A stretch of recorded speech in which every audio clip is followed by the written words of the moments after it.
మనందరికీ ఏదో ఒక సందర్భంలో కోపం వస్తూనే ఉంటుంది. అలా రావాలి కూడా. మనుషులం కదా, ఈ భావాలతోనే మనం ముడిపడి ఉన్నాం. కానీ ఈ కోపం అనేది ఎందుకొస్తుంది?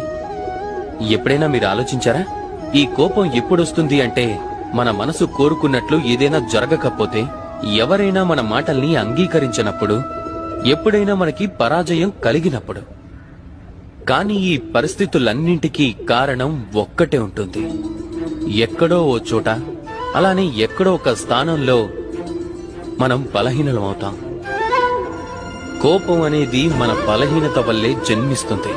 ఆ తరువాత అదే మన అతిపెద్ద బలహీనతగా మారుతుంది.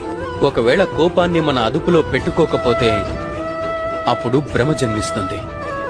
ఒకవేళ భ్రమని అదుపులో పెట్టుకోకపోతే విచక్షణ కోల్పోవడం మొదలవుతుంది. ఒకవేళ విచక్షణని అదుపులో పెట్టుకోకుంటే ఆ వ్యక్తి యొక్క ఆలోచనే నాశనం అవుతుంది. ఆలోచించి అర్థం చేసుకునే శక్తి శూన్యం అవుతుంది. ఆ విధంగా ఆ వ్యక్తి యొక్క పతనం మొదలవుతుంది. అందుకే మీ ఆవేశాన్ని అదుపులో పెట్టుకోండి. అలాగే మీ మనసుని ప్రశాంతంగా ఉండేలా చూసుకోండి.